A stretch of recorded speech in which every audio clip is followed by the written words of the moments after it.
कहानी की शुरुआत होती है धरती की सबसे भयानक तबाही से। साल 2014 में ग्लोबल वार्मिंग अपने चरम पर थी। तापमान बढ़ता जा रहा था और धरती का हर कोना जल रहा था। वैज्ञानिकों ने इसे रोकने के लिए एक आखिरी हथियार आजमाया। उन्होंने एक खास रसायन को आकाश में छोड़ दिया जिसका मकसद था धरती को ठंडा करना। लेकिन यह प्रयोग एक ऐसी भूल बन गया जिसने पूरी दुनिया को बर्बाद कर दिया। वह रसायन इतना ताकतवर था कि उसने धरती को बर्फ की चादर में लपेट दिया। आसमान से बर्फ की मोटी परतें गिरने लगीं। समुद्र जमकर पत्थर हो गए। हर तरफ सिर्फ सफेद मौत का साया छा गया। धीरे धीरे इंसान, जानवर, पेड़ पौधे सब कुछ नष्ट होने लगा। धरती एक बंजर बर्फीली मरुभूमि में बदल गई। इस तबाही में इंसानियत की आखिरी उम्मीद थी एक ट्रेन, स्नोपियर्सर। इसे बनाया था एक अरबपति इंजीनियर विल्फर्ड ने। यह ट्रेन कोई साधारण ट्रेन नहीं थी। इसका इंजन कभी बंद नहीं होता था। यह एक ऐसी मशीन थी जो बिना रुके, बिना थके विशाल पटरियों के जाल पर पूरी धरती का चक्कर लगाती थी। इस ट्रेन में इंसानों के जिंदा रहने के लिए जरूरी हर चीज थी,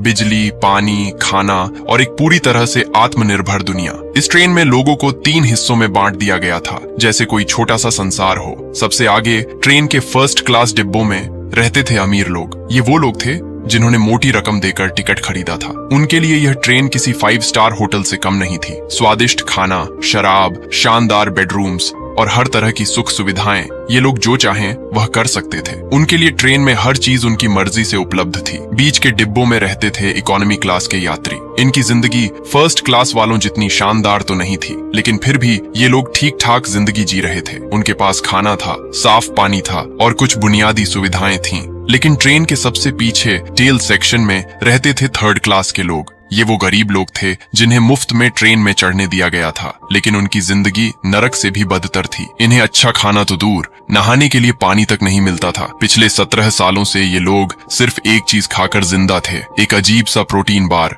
जो हर दिन गार्ड्स बांटते थे। इन लोगों की हालत इतनी खराब थी कि इन्हें बाहर का नजारा देखने का मौका तक नहीं मिलता था। ट्रेन का मालिक विल्फर्ड इंजन सेक्शन में रहता था। वहां से वह इस छोटी सी दुनिया को कंट्रोल करता था। इस ट्रेन में सब कुछ था, बिजली की चमक, पानी की सप्लाई, खाना पीना और यहाँ तक कि फर्स्ट और इकोनॉमी क्लास के बच्चों के लिए एक स्कूल भी। लेकिन ये सारी सुविधाएं सिर्फ अमीरों और मध्यम वर्ग के लिए थीं। टेल सेक्शन वालों के लिए सिर्फ अंधेरा, गंदगी और वह प्रोटीन बार था। ये ट्रेन कभी नहीं रुकती थी। ये 24 घंटे चलती रहती थी और धरती का एक पूरा चक्कर लगाने में इसे 1 साल का वक्त लगता था। हर साल जब ट्रेन एक खास ब्रिज, येकातेरिना ब्रिज से गुजरती थी, तो यह एक तरह का नया साल माना जाता था। यह ब्रिज ट्रेन के एक और साल पूरा होने का प्रतीक था। कहानी अब साल 2031 में पहुंचती है, जहां 2 गार्ड्स टेल सेक्शन में आए। इस बार उनकी मांग थी एक वायलिन वादक जो फर्स्ट क्लास के डिब्बों के लिए चाहिए था। एक बूढ़ा आदमी आगे आया। उसने कहा कि वह और उसकी पत्नी दोनों वायलिन बजा सकते हैं, लेकिन गार्ड्स को सिर्फ एक आदमी चाहिए था। जब उसने अपनी पत्नी के बिना जाने से मना कर दिया तो गार्ड्स ने क्रूरता की हद पार कर दी। उन्होंने उसकी पत्नी का हाथ तोड़ दिया और उसे जबरदस्ती अपने साथ ले गए। ये देखकर टेल सेक्शन में गुस्सा भड़क उठा। लोगों का सब्र जवाब दे चुका था। इसी बीच कर्टिस एवरेट और उसका दोस्त एडगर कुछ और कर रहे थे। वे प्रोटीन बार्स में छिपे हुए मैसेज की तलाश में थे। ये मैसेज कोई सामने के डिब्बों से भेजता था। टेल सेक्शन वालों की हालत इतनी खराब थी कि ये मैसेज उनकी आखिरी उम्मीद थे। तान्या, एक माँ, ने कर्टिस को बताया कि वह मैसेज जो वह ढूंढ रहा है उसके बेटे के प्रोटीन बार में है। कर्टिस ने बच्चे को बहलाकर वह बार लिया। उसने बार को तोड़ा और उसमें से एक छोटा सा कैप्सूल निकाला। कैप्सूल के अंदर एक मैसेज था, एक ऐसी चीज जो टेल सेक्शन वालों को बगावत के लिए प्रेरित करती थी। पिछले 17 सालों से ये लोग सिर्फ प्रोटीन बार खाकर जिंदा थे। उनकी हालत इतनी खराब थी कि वे अब बगावत के लिए तैयार थे। वे सामने के डिब्बों में जाना चाहते थे जहाँ सुख सुविधाएं थीं, जहाँ जिंदगी थी। लेकिन यह आसान नहीं था। पिछले 17 सालों में उन्होंने 2 बार बगावत की कोशिश की थी और दोनों बार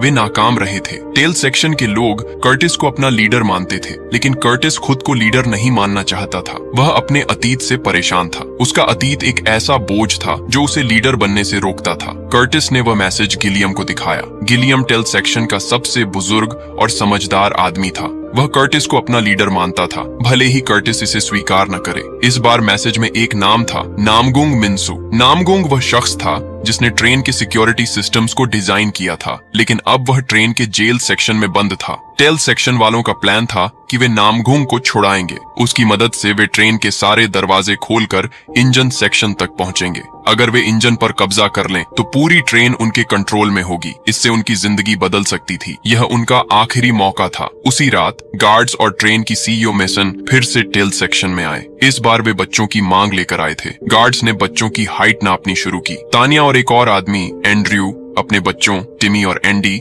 को छिपाने की कोशिश करते हैं, लेकिन गार्ड्स क्रूर थे। उन्होंने बच्चों को जबरदस्ती उठा लिया। एंड्रयू ने गुस्से में मेसन के सिर पर एक जूता फेंक दिया ताकि वह उनके बेटे को न ले जाए। मेसन बच्चों को लेकर चली गई, लेकिन कुछ देर बाद वापस आई। उसने वह जूता उठाया और टेल सेक्शन वालों को ताने मारे। उसने कहा, जैसे जूते की जगह पैर में होती है और हैट की जगह सिर पर, वैसे ही तुम लोग टेल सेक्शन में हो। अपनी औकात कभी नहीं भूलना चाहिए। यह सुनकर टेल सेक्शन वालों का खून खौल उठा। मेसन ने एंड्रयू को सजा देने का फैसला किया। उसने गार्ड्स को आदेश दिया कि एंड्रयू का हाथ ट्रेन के बाहर रखा जाए। बाहर की ठंड इतनी खतरनाक थी कि सिर्फ 7 मिनट में उसका हाथ पूरी तरह जम गया। फिर गार्ड्स ने हथौड़े से उसका हाथ तोड़ दिया। यह एक भयानक सजा थी। टेल सेक्शन में कई लोग ऐसे थे जिनके हाथ या पैर इस तरह की सजा की वजह से कटे हुए थे। शायद उन्होंने भी कभी बगावत की कोशिश की थी या कोई ऐसी गलती की थी जिसकी सजा उन्हें इस तरह मिली। यह देखकर कर्टिस और बाकी लोग और गुस्से में आ गए। अब बगावत का समय आ चुका था। कर्टिस को एक बात पर शक था। उसे लगता था कि गार्ड्स की गनों में गोलियां नहीं हैं। पिछले 10 सालों में हुए विद्रोहों में सारी गोलियां खत्म हो चुकी थीं। चूंकि ट्रेन में नई गोलियां बनाने का कोई तरीका नहीं था,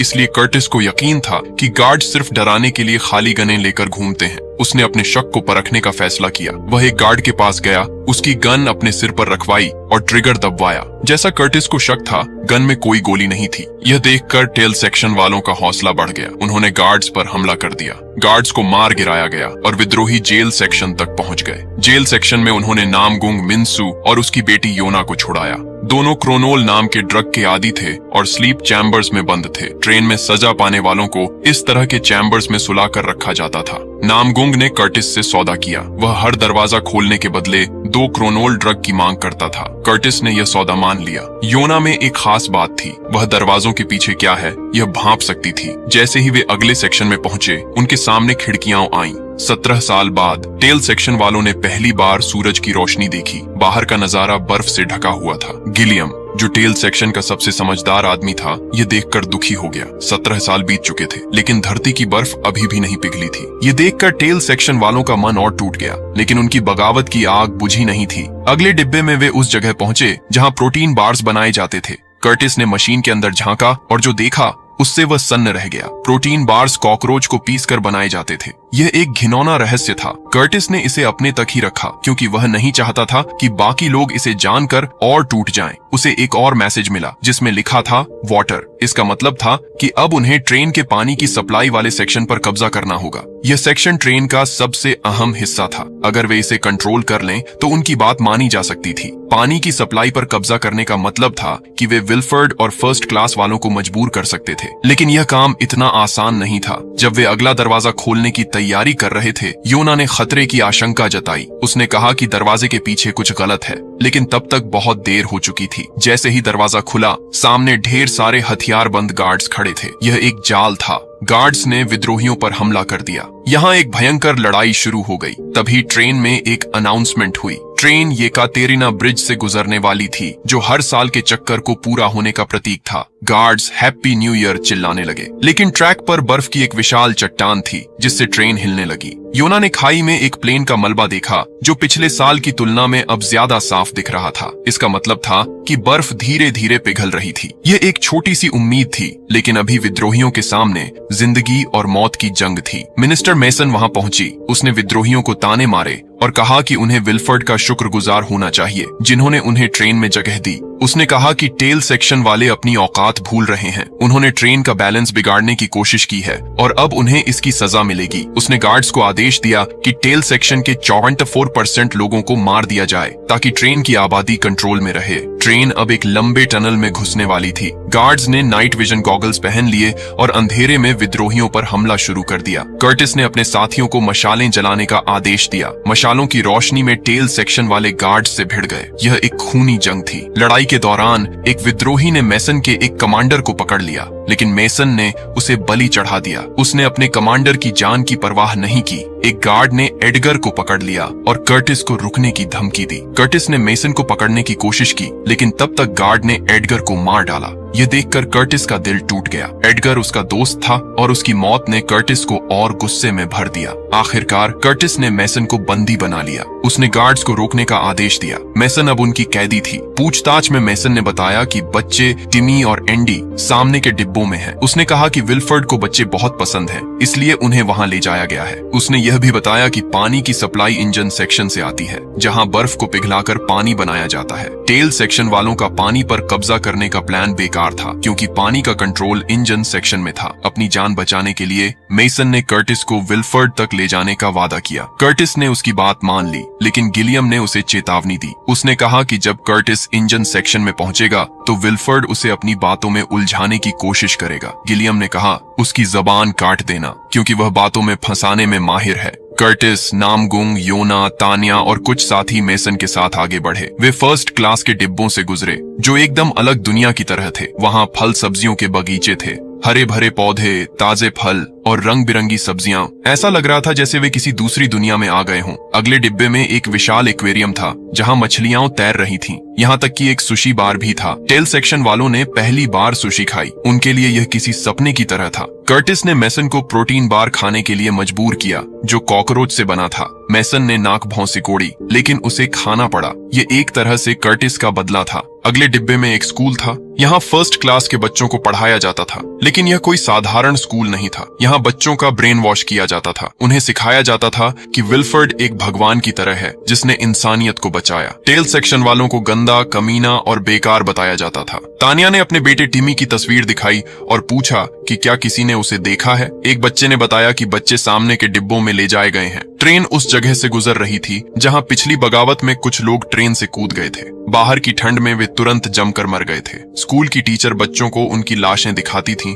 और कहती थीं कि ट्रेन ही उनका घर है। अगर इंजन रुका तो वे भी जम जाएंगे। यह बच्चों को डराने का तरीका था, ताकि वे कभी बगावत के बारे में न सोचें। तभी एक आदमी अंडों की टोकरी लेकर आया। उसने न्यू ईयर के मौके पर बच्चों को अंडे बांटने शुरू किए। टेल सेक्शन वालों को लगता था कि अंडे और चिकन जैसी चीजें सालों पहले खत्म हो चुकी थीं। वे अंडे देखकर हैरान थे, लेकिन अचानक वह आदमी टोकरी से मशीन गन निकालता है। उसने मेसन के गार्ड्स को छुड़ाया और विद्रोहियों पर हमला शुरू कर दिया। उसी वक्त स्कूल की टीचर भी अपनी टोकरी से गन निकालकर कर्टिस और उसके साथियों पर हमला करती है। इस हमले में कर्टिस का एक साथी मर जाता है, लेकिन कर्टिस के दूसरे साथी ने टीचर के गले में चाकू फेंककर उसे मार डाला। कर्टिस और उसके साथी सीसीटीवी स्क्रीन की तरफ देखते हैं। वहां वे देखते हैं कि वाटर सेक्शन में फ्रैंको, गार्ड्स का लीडर, ने बाकी विद्रोहियों को मार डाला। उसने गिलियम को भी कैमरे के सामने लाकर गोली मार दी। यह देखकर कर्टिस का गुस्सा 7वें आसमान पर पहुंच गया। उसने गुस्से में मेसन को मार डाला।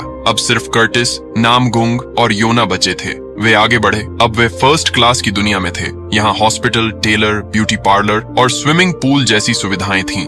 एक डिब्बे में अमीर लोग क्रोनोल ड्रग के नशे में पार्टी कर रहे थे। नामगुंग और योना ने वहां से ढेर सारा क्रोनोल इकट्ठा किया। ये ड्रग उनके लिए बाद में काम आने वाला था। जब वे इंजन सेक्शन के पास पहुंचे, कर्टिस का गुस्सा फट पड़ा। उसने दरवाजा तोड़ने की कोशिश की। नामगुंग ने उसे शांत किया और अपनी आखिरी सिगरेट दी। कर्टिस ने उसे अपने अतीत की दर्दनाक कहानी सुनाई। 18 साल पहले जब धरती जमने लगी थी, टेल सेक्शन में हजारों लोग ठूंस दिए गए थे। 1 महीने तक न खाना मिला न पानी। भूख ने लोगों को पागल कर दिया था। वे एक दूसरे को काट कर खाने लगे थे। कर्टिस ने भी ऐसा किया। उसने एक औरत को मारकर उसका बच्चा छीना, जिसे वह खाने वाला था, लेकिन गिलियम ने उसका चाकू छीन लिया और अपना हाथ काट कर लोगों को खाने के लिए दे दिया। उस बच्चे का नाम था एडगर। गिलियम की इस कुर्बानी ने कई लोगों को प्रेरित किया और उन्होंने भी अपने अंग काट कर दूसरों को दी। कर्टिस को इस बात का गहरा अफसोस था। वह खुद से नफरत करता था, क्योंकि भूख ने उसे इंसानियत भुला दी थी। कुछ महीनों बाद विल्फर्ड के गार्ड्स प्रोटीन बार लेकर आए और तब से टेल सेक्शन वाले उसी पर जिंदा थे।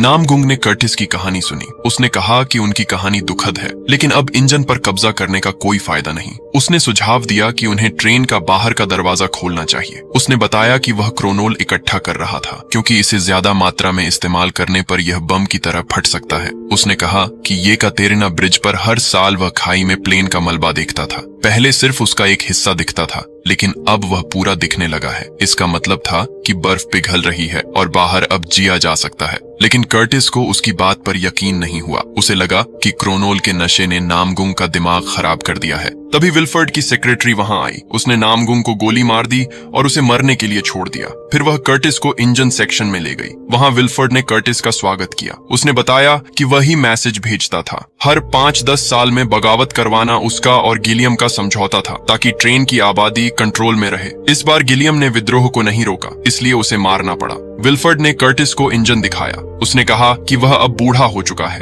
वह ट्रेन को अकेले नहीं संभाल सकता। उसने कर्टिस को अपनी जगह ऑफर की। उसने फ्रैंको को आदेश दिया कि टेल सेक्शन के सिर्फ 18 लोगों को छोड़कर बाकी सबको मार दिया जाए, क्योंकि ट्रेन को 18 साल पूरे हो चुके थे। कर्टिस ने सुना जब फ्रैंको ने टेल सेक्शन के 64% लोगों को मार डाला। विल्फर्ड ने बताया कि ट्रेन में संसाधन कम है और आबादी बढ़ती रहती है, इसीलिए उन्हें इस तरह के कदम उठाने पड़ते हैं। इधर नामगुंग और योना होश में आए। उन्हें फर्स्ट क्लास के लोग और फ्रैंको मारने आए थे। योना ने इंजन का गेट खोला, विल्फर्ड के असिस्टेंट को मार दिया और क्रोनोल को ट्रेन के बाहर के दरवाजे पर लगा दिया। वह कर्टिस के पास माचिस मांगने गई। योना को लगा कि इंजन के फ्लोर के नीचे कुछ है। कर्टिस ने उसकी मदद की और जब उन्होंने फ्लोर खोला तो देखा कि टिमी और एंडी वहां खतरनाक हालत में इंजन के पुर्जों में काम कर रहे थे। यह देखकर कर्टिस का गुस्सा फट पड़ा। उसने विल्फर्ड को एक जोरदार मुक्का मारा और उसे गिरा दिया। फिर उसने योना को माचिस दी। कर्टिस ने टिमी को बाहर निकाला और योना ने क्रोनोल में आग लगा दी। इसके बाद एक जबरदस्त धमाका हुआ। विस्फोट इतना ताकतवर था